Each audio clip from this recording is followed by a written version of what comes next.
Ready to start with the learning sponsors, and hopefully the other fellows will be joining in. Monday, so it's a late jogging.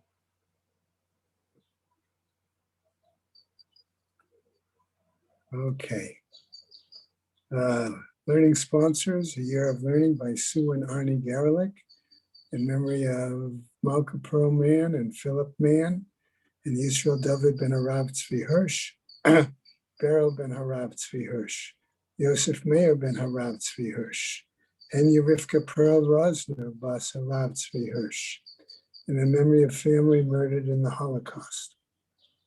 Harav Tzvi Hirsch ben Shlomo Yaakov, Sarah bat Ephraim, Yisrael David ben Harav Tzvi Hirsch, Ephraim ben Harav Tzvi Hirsch, Adia bas Harav Tzvi Hirsch, Miriam bas Harav Tzvi Hirsch, Pesel bas Harav Tzvi Hirsch, Shalom ben Harav Tzvi Hirsch, Shlomo Yaakov ben Harav Tzvi Hirsch, Shmuel ben Harav Tzvi Hirsch.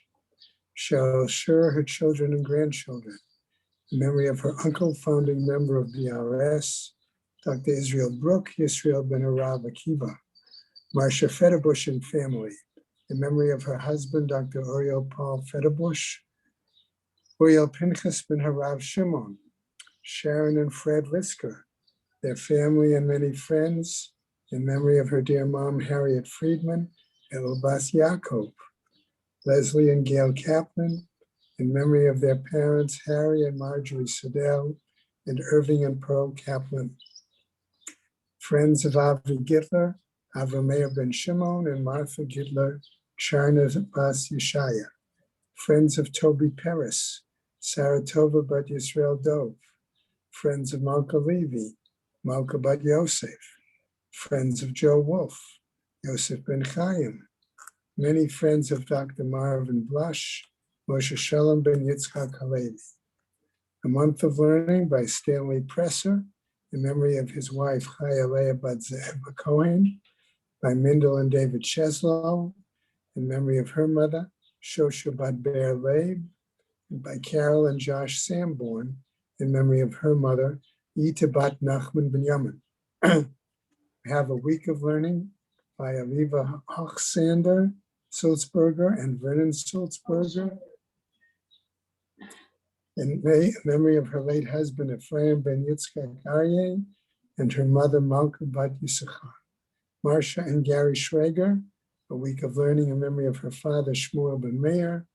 Lenny Bahar, in memory of her husband, Yitzchak ben Menachem. We also have A Day of Learning today by Donald and Esther Press, in memory of his mother, Dina bat Aryeh. And Shemas have an Aliyah, Krank Rafia, about the Yeshir Shem Matzliah, and L'chol B'nai Yisrael, Good Kaben Shtiyar. Okay. All right, let's check. Okay, Harvey is on. Okay. And Zeb was on just for a second. Yeah. Okay. Well, hopefully. Oh, somebody just jumped on. Yeah, he's there. Okay. And hopefully Erwin and others. Okay. We are going to start more or less where we left off. It was on Mem Gimel Amud Aleph. We're about 4 lines down on the Amud. Okay.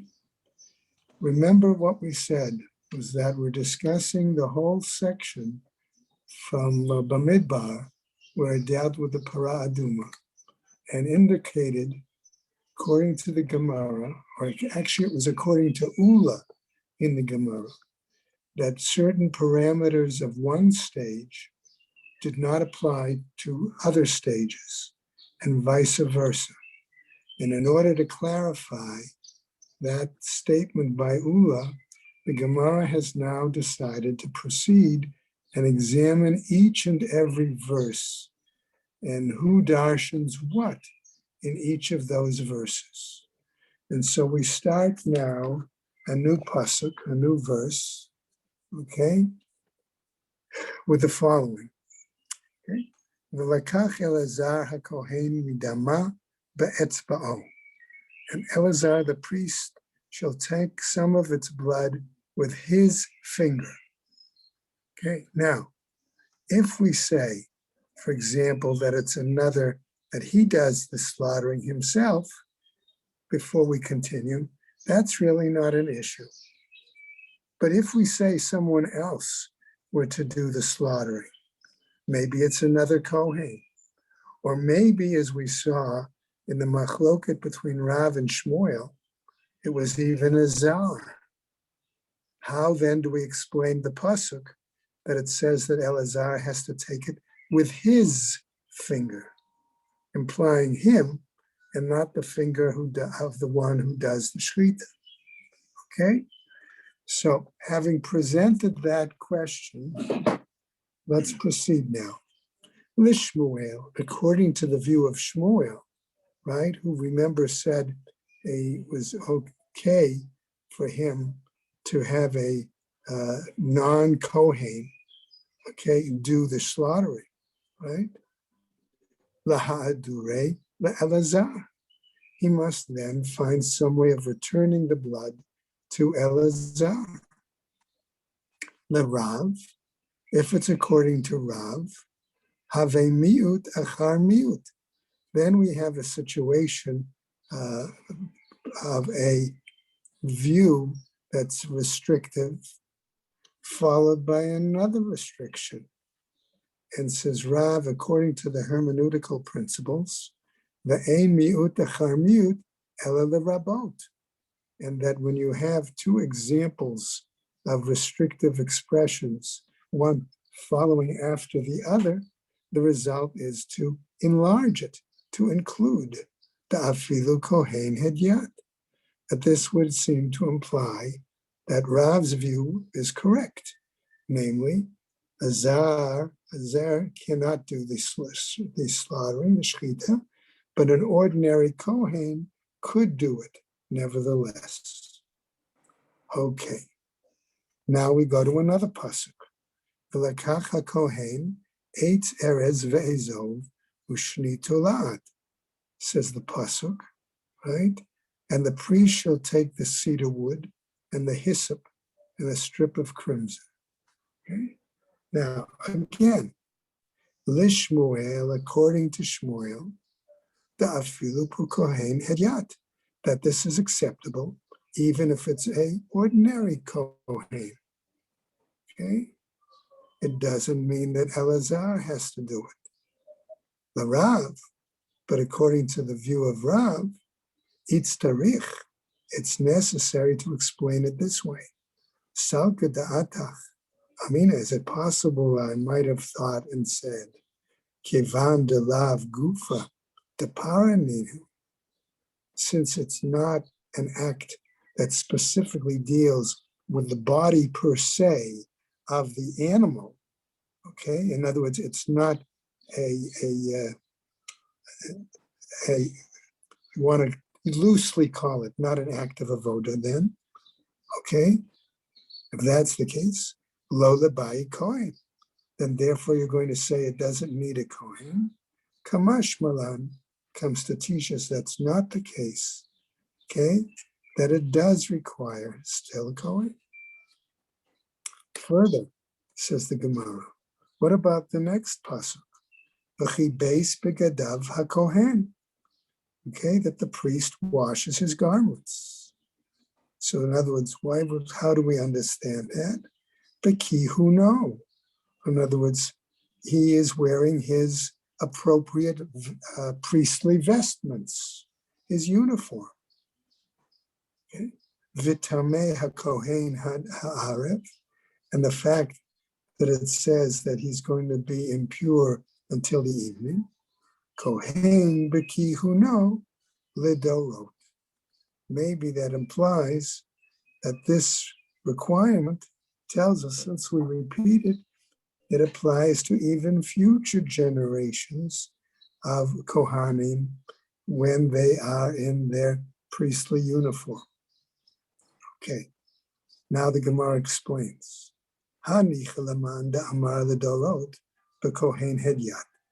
That's reasonable, says the Gemara, if we say that this applies to the fact that we're talking about a common Kohen.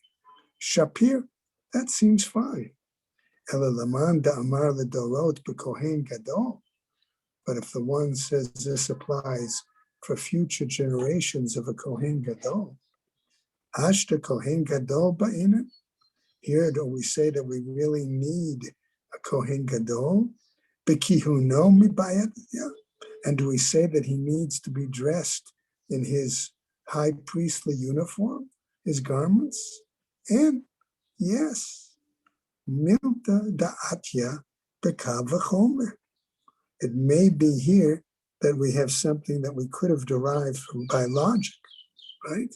Tarach v'katav lakra, but instead the effort was made and it was specifically written as part of a pasuk, and that's why it's required. Now, having said that, we go to another pasuk.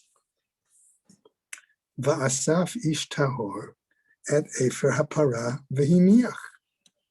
This pasuk tells us, and a man who is pure shall gather up the ashes of the heifer and place them.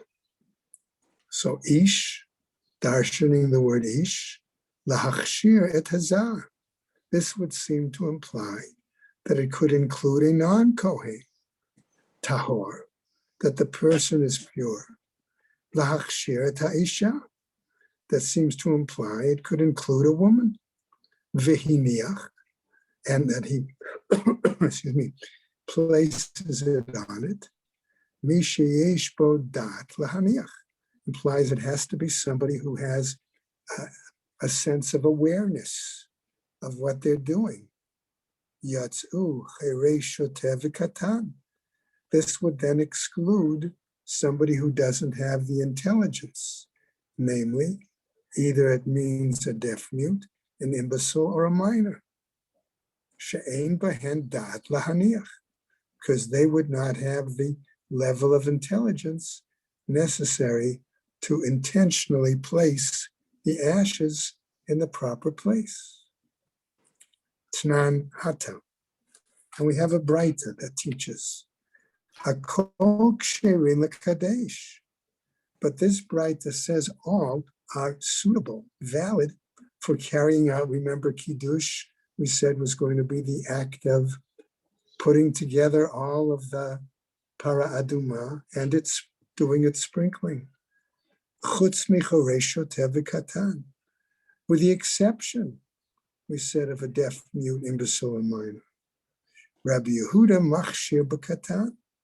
However, Rabbi Yehuda says a minor is acceptable, uposel be'isha ube'androgynous, but he invalidates it being done by a woman or by someone of questionable sexual status. Okay? Androgynous again meaning a hermaphrodite. So the Gemara asks basically, Mai Tama de Rabbanan, what's the reasoning of the rabbis? Dictive, because the pasuk says, V'glakchu letamei me'afar sreifat hachatat, and he shall take for the impure person, I'm going to say, from the ashes of the burning of the purification of the sin. Hanach de pasli lach ba'asefa. In other words, these people are invalid for the gathering, pasli lach b'kiddush. Therefore, they're also considered invalid for the actual sanctification, for the gathering and mixing of the ashes and the sprinkling. V'hanach da'achshari lach be'asifa. And those that are suitable, valuable, okay, acceptable for the gathering of the ashes, achshari lach b'kiddush, they are acceptable for the sanctification. Now, the Rabbi Yehuda, what about the view of Rabbi Yehuda? Imkein lema kra v'lakcha v'lakach. If that's the case, says Rabbi Yehuda, why doesn't the pasuk simply say it in the singular? And took ma'im v'lakchu. Why is it in the plural? And they take da'afilu katan da'pasli lachatam hachakasher. That even the minor in that case, where he was invalidated for one thing, namely, let's say the gathering, in this case is acceptable, is valid. Isha minale, and what about for Rabbi Yehuda? He said that a woman was right, not acceptable. Vinatan, it says, and he gives, or he shall put, velo natna, and not in the feminine. V'Rabbanan, and as far as the rabbis, ikatav rachmana v'lakach v'natan. Their argument against Rabbi Yehuda is that if both verbs had been written in the singular, hava amina, I might have said, ad shakel chad v'yahev chad, implies until one takes and then another one puts. In other words, as if you would need two separate kohanim, two separate people to do it. Katav rachmana v'lakchu, and therefore the Torah says, and they take. V'chi katav rachmana v'lakchu v'natnu, and we go on and say, and what happens if the Torah had written both verbs in the plural? Hava amina, I would have said, ad shakle trey, until they take two. V'yahave trey, and they put two. In other words, you would think you needed two for each of the jobs. Katav rachmana, thus the Torah wrote, v'lachu v'natan, in one case plural and one case singular. Da'afilu shakle trey v'yahev chad, that even if two were involved in the taking and one in the putting. Now, that brings us to a new pasuk, right? V'lakach izo v'taval b'mayim ish tahor, and a man who is pure shall take the hyssop and dip it into the water. The Rabbanan, according to the rabbis, ish v'lo isha, it's got to be a man and not a woman. Tahor, when it says he's pure, l'hachshir takatan, this would seem to validate a minor. The Rabbi Yehuda, and in regards to Rabbi Yehuda, ish v'lo katan, that it's an adult male and not a minor. Tahor, l'hachshir ta'isha, and if the person is pure, that should include a woman. Now, Mei Tivei, the Gemara challenges with the following: Hakol ksherin lachazot chutz mitumtum v'andrigonus v'isha. According to this Braita, right, we find it says all are valid to sprinkle. Okay, and what are they sprinkling? The water of the para aduma, right? With the exception of a tumtum, one whose sexual organs are not known, v'androgynous, one who's an hermaphrodite, v'isha, and a woman, v'katan sheyesh bo dat, and if we have a minor that is an age of awareness, isha misayato umazeh, a woman can assist him and he can sprinkle. As we go now to Amud Beis, right? Velo Paleg Rabbi Yehuda, and Rabbi Yehuda did not disagree with this Braita. So, Amar Abaye, Abaye then tries to clarify.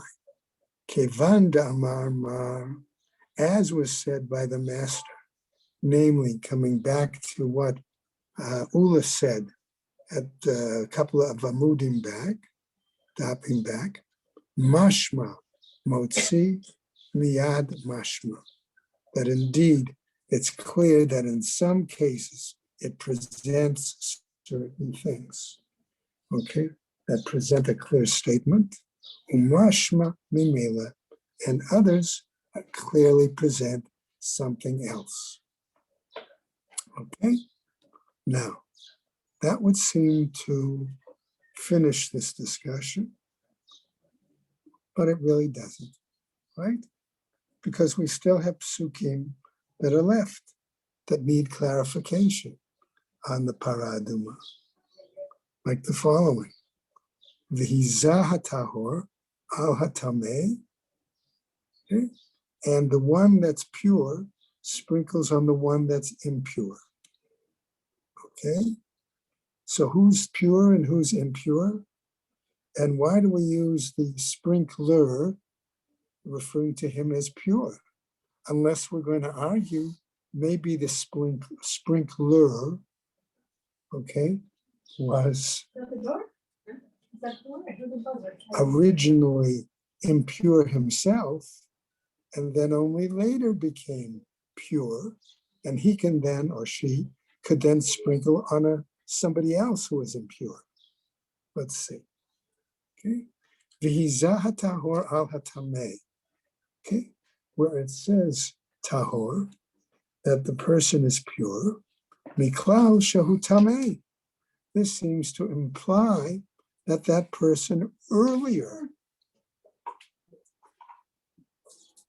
oneself was impure. Limed al tevul yom shekasher b'para.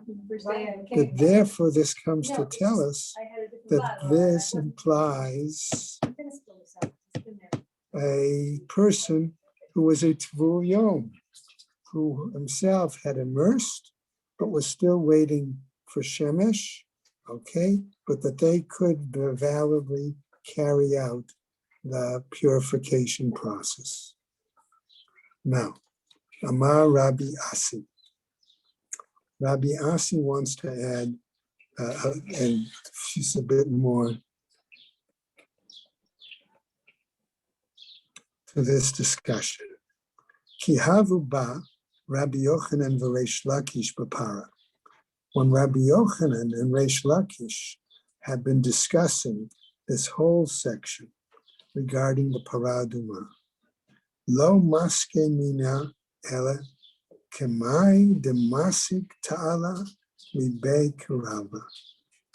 Okay, they only were able to bring about proof as much as the following, I'm going to say in some sort of idiomatic expression.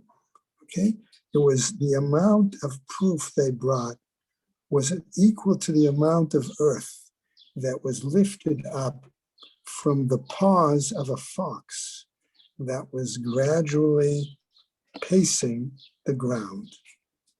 Now, okay, how much? Demasik tala, that was raised from a furrow of earth, mibei kirava, from the feet of the fox, okay, ela amre, therefore we say, mashma motzi miyad mashma, umashma mimela, okay, that they apparently agreed with the statement of Ula, that there clearly was certain statements, parameters for one part of one stage of the paraduma, and others for other stages of the paraduma. Now, having cited Rabbi Yochanan and Reish Lakish having gone head to head on this section, the Gemara tells us as follows. Tane Tana Kame de Rabbi Yochanan. There was a Tana, in this case, remember, one who memorized all the Mishnayot and would recite them orally, okay, for the sages. They were like almost a human tape recorder, you could say. Kol hashchitot ksherot bazar. There's a braita that says all slaughterings are valid when performed by a non-kohen. Chutz mishel para, with the exception of that of the para aduma. Amar le Rabbi Yochanan, and Rabbi Yochanan challenges him, I'm telling you, and tells him, Pu tane vara, go and teach that outside the base medrash. In other words, the language of that braita is incorrect and therefore should not be repeated and taught here in the base medrash. Lo matzinu shchita bazar psula, because we have never found any case of a slaughtering by a non-kohen that is invalid. Furthermore, Rabbi Yochanan tells us, Lo mibaya v'tana delot saye, that it's not necessary for a Tana to basically tell us this. Ela afilu v'rabe lo tziyeh. But rather, it appeared that he did not even listen to his own teacher. The Amar Rabbi Yochanan. Why? Because Rabbi Yochanan says, Mishum Rabbi Shimon ben Yehotzadak. In the name of Rabbi Shimon ben Yehotzadak, Shchitat para bazar psula, that the slaughter of the para aduma by a non-Kohen is invalid. Va'ani omer, and Rabbi Yochanan argues and says, kshera, that it's valid. Lo matzinu shchita shepsula bazar, that we have never found a case of a slaughter that was done by a non-Kohen that was invalid. Now, remember, going back, our Mishnah told us, Balo etzel paro shniya, that the Kohen Gadol would come and stand a second time by his bull. Ma'ishna b'vidui rishon delo amar. What does it teach us that he recited in his second confession that he didn't say in his earlier confession, right? Delo amar uvnei Aharon am kedoshecha. Okay, that he did not refer to the other Kohanim, right, and your sacred people. And so the Gemara rightfully asks, Umay shna b'vidui sheni de'amar uvnei Aharon am kedoshecha. So what then is so unique about the fact that in his second confession, he did include the phrase, the sons of Aaron, right? The children of Aaron and your sacred people? Gemara answers, Tana debe Rabbi Yishmael, that they taught in the academy of Rabbi Yishmael the following, Kachi midat hadin notenet, that really if we consider the attribute of justice, this is what it comes to tell us, to bring us. Mutav yavo zakai v'yechaper al hachaya. It is better that one that is innocent come and bring atonement for one that is guilty. Va'al yavo chayav v'yechaper al hachayav. And one who is guilty should not try to bring atonement on someone else who is guilty. What do we mean by that? Okay, namely the Kohen Gadol who is wearing his golden garments, right? How can he request atonement on the Jewish people if we say that gold is a reminder of the golden calf, which was clearly an example of a sin, and the sin cannot, a reminder of a sin cannot be brought for atonement. But if already he's now changed into his white garments, he can now include the fact that he said in the earlier, the confession for himself, and now he can bring confession for his fellow Kohani as well, right? Namely, the kachi midat hadin notenet, mutav yavo zakai v'chaper al chayam, v'al yavo chayav v'chaper hachayam. Okay. Now, we get to a new Mishnah. We said that the new Mishnah is going to continue our discussion of the Kohen Gadol and of his situation. And Steve brought up yesterday, aren't there situations where they want to show us that they were concerned about the potential frailty of the Kohen Gadol on the fact that he had to do, let's say, nearly all of the avodot on Yom Kippur on his own.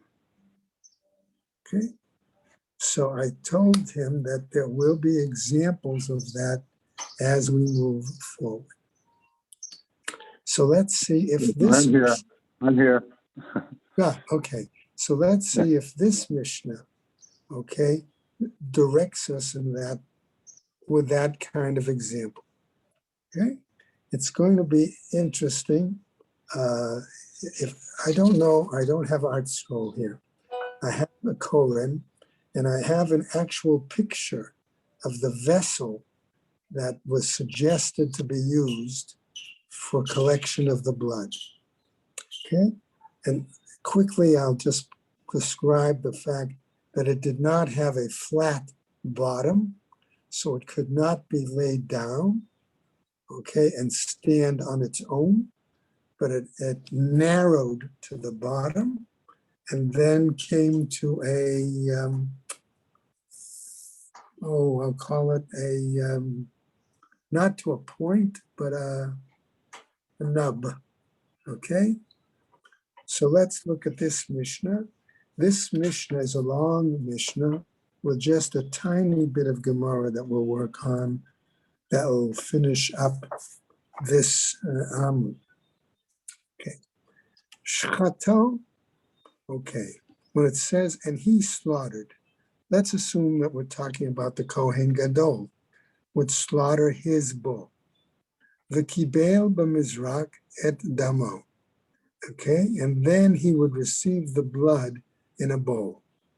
And I suggested that the Kohen Gadol did not do the complete slaughtering, but for him to be able to catch the blood, somebody else had to finish the slaughtering so he could hold the bowl, because remember, both had to be done with the same hand, with the right hand. Okay? And so he receives the blood. V'kibel b'mizrak et damo.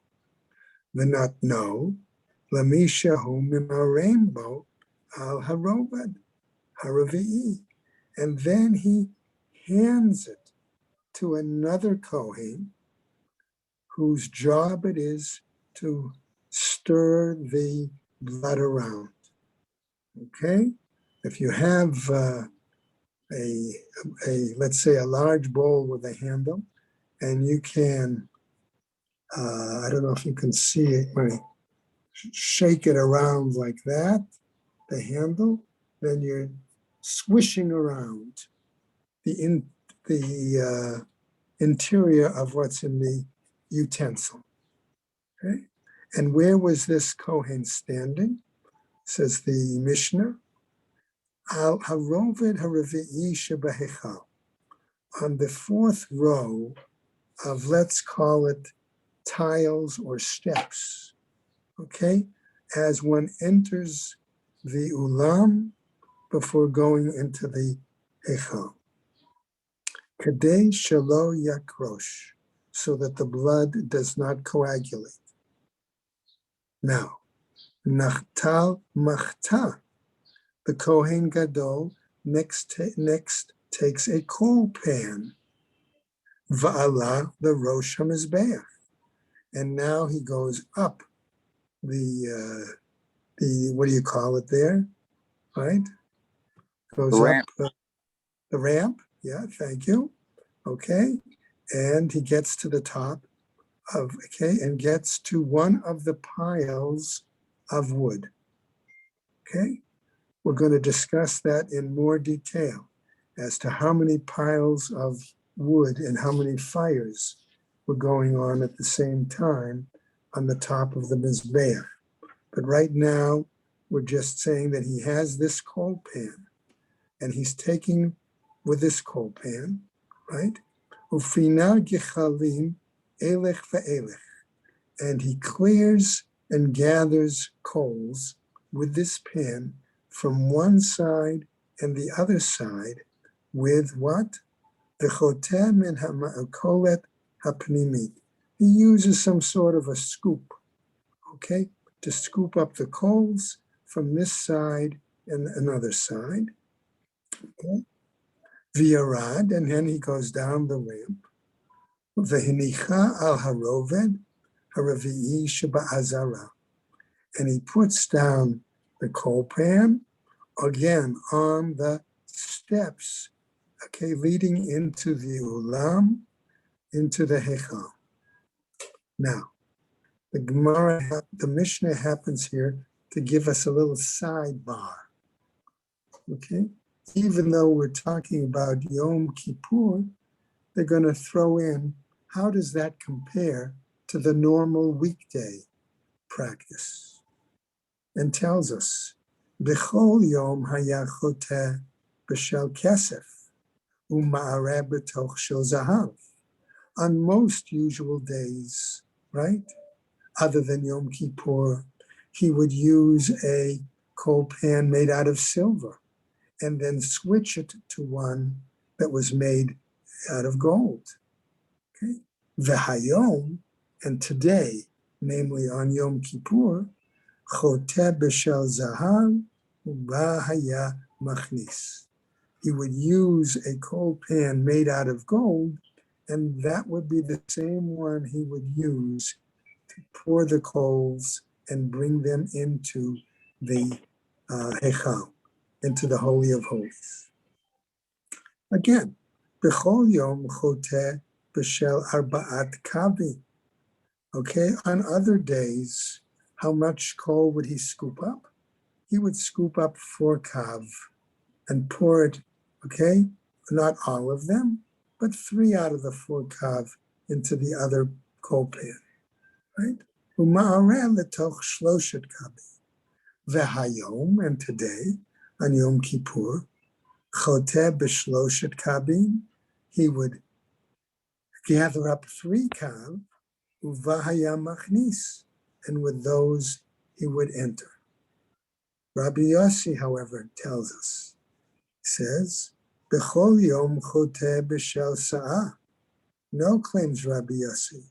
On other days, normally, he would gather a seah worth. That's 6 kav, okay? And from those 6 kav, uma'areh b'toch shloshet kabi, he would only pour in 3 kav. V'hayam, and on Yom Kippur, says Rabbi Yossi, choteh b'shloshet kabi, uvahaya machnis. Then he would take 3 kav, and with those he would ultimately enter. Furthermore, says the Mishnah, B'chol yom hayta kveda. On most days, okay, using a silver coal pan, which apparently had a short handle. That's one thing. It was pretty heavy. V'hayom kala. Here on Yom Kippur, using the gold handle, a gold coal pan, which had a longer handle. So in other words, he just wasn't holding it with his hand. He could rest it, so to speak, even on his arm to give added support. It was lighter. B'chol yom hayta yada ktsara, as I've already said. On other days, the handle of the utensil was short. V'hayom aruka, and today it was long. Just take a quick drink.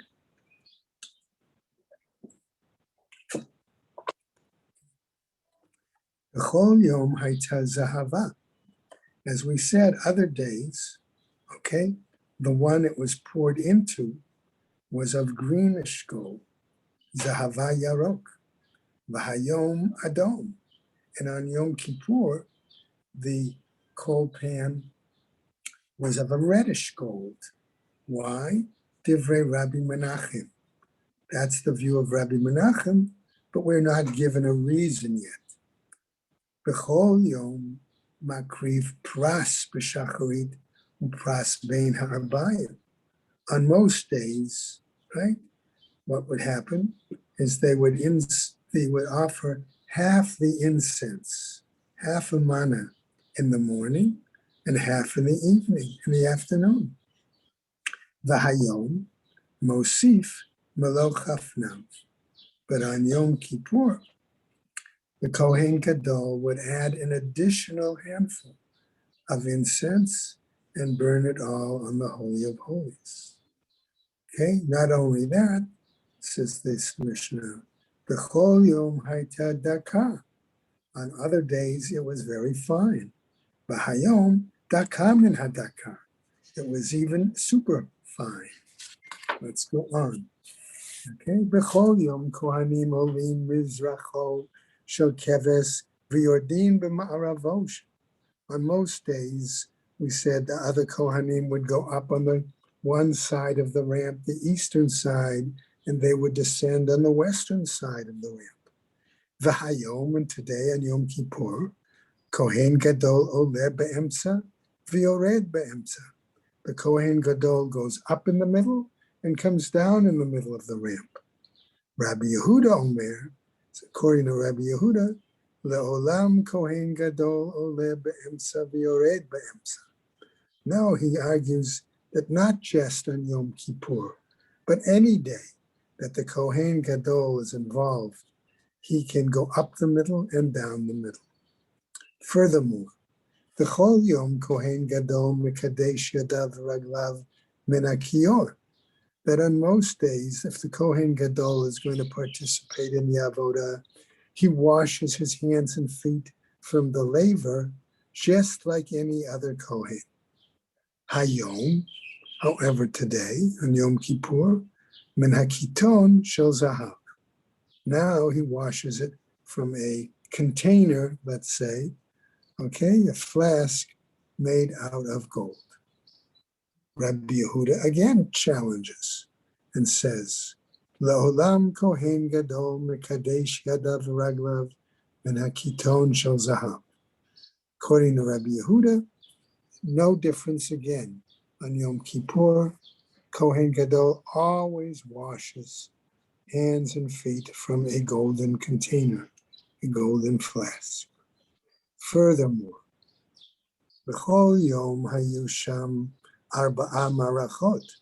On most days, every day, there were 4 wood piles on top of the Mizbeach.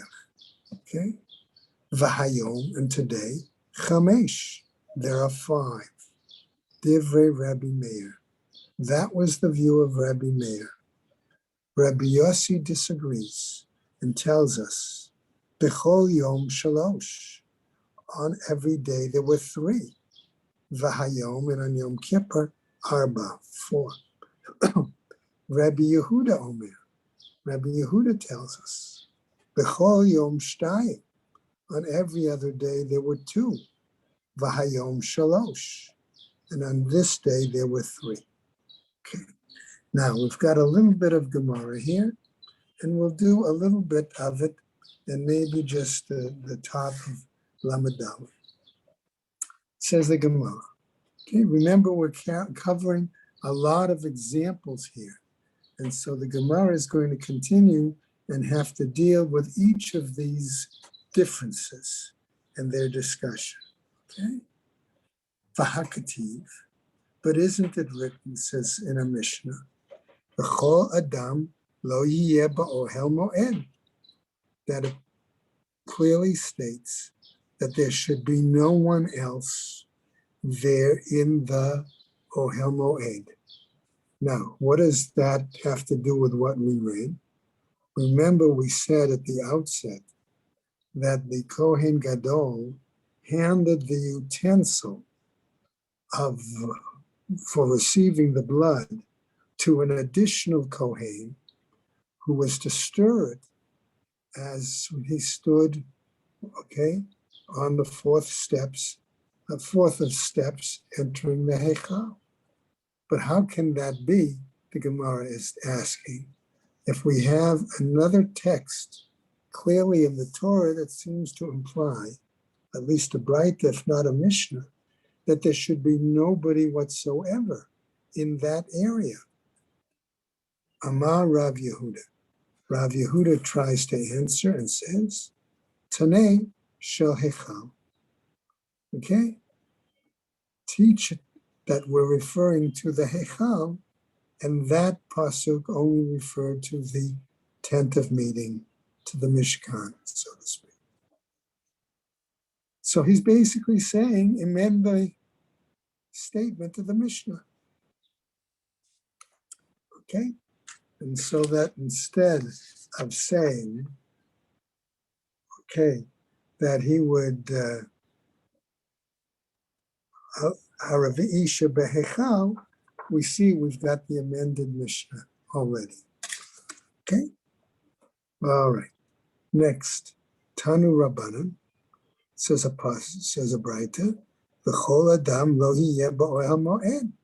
Again, there was a Braita telling us it prohibited anyone within the area of the tent of meeting during the burning of the incense.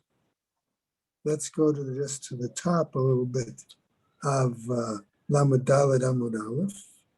Yachol afilu ba'azara. But if you're arguing that no one is supposed to be there, maybe nobody is supposed to be in the entire inner temple complex. Talmud Lomar ba'ohel moed. There the text said it was referring to the tent of meeting. Ein li ela ba'ohel moed shebamidbar. We're talking in that sense about the Mishkan, the tent of meeting that it was in the desert, or Shiloh, or that was there in Shiloh. Ubeit Olamim. Are we talking Minayin? And as regards to the temple itself, the eternal house in Jerusalem, are we referring to that too?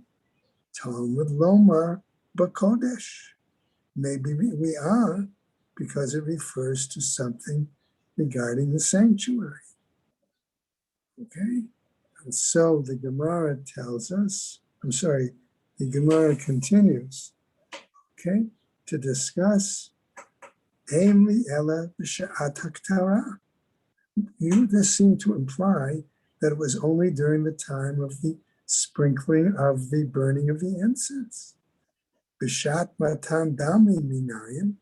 How do we know that this might apply also the time of sprinkling of blood? Talmud Lomar, again, the text tells us, B'va'o lechaper, when it comes to atone. Ein li ela b'knisato. This must be only referring to his entry, when the Kohen Gadol enters the Kodesh Kodshim. B'yetziato minayin. How do we know that this also implies when he exits? Talmud Lomar ad seito, until he comes out. We're going to stop right there, okay? Because the Braita is going to continue, and then we're going to have to analyze the Braita a little bit and begin to see further this question of, do people need to leave that area or not? And then how do we see other examples of some of the other issues that come up? Okay? It's interesting that it says that no man is allowed, but you've got the high priest, which means that the high priest is no longer in a human state when he's in there. Could be. Very well. Could be. Let's take that as a question. All right, Steve? All right? Yeah. Okay. Yeah. Okay. Everybody good? Stay well, everybody. Take care. Have a nice day, and thank you. All Thank the you best. very much. Everybody stay well. Rabbi Green, I have one question. Tumtum and androgynous, not that you're Yeah. an expert, but a tumtum, androgynous has both organs shown. Right. The tumtum is completely covered up. How can one survive? How could a tumtum survive so that you even discuss the tumtum performing any functions in? Okay. I would assume that the example that I gather from the Gemara is that it's a person whose organs, somehow there may have been a flap of skin or something covering. And so it's not clear, let's say when the child is born, Right. okay, for sure, if it's a male or a female. Right. All right, we know for sure that part of the purpose of Brit Milah is to remove certain skin, okay, over the male organ. Right. So if for some reason there would be let's say, a larger fold of skin there. It could be large enough to hide the organ and you wouldn't know for sure whether it's male or female. And theoretically, the implication is one would hope that as the child would develop, and I don't mean,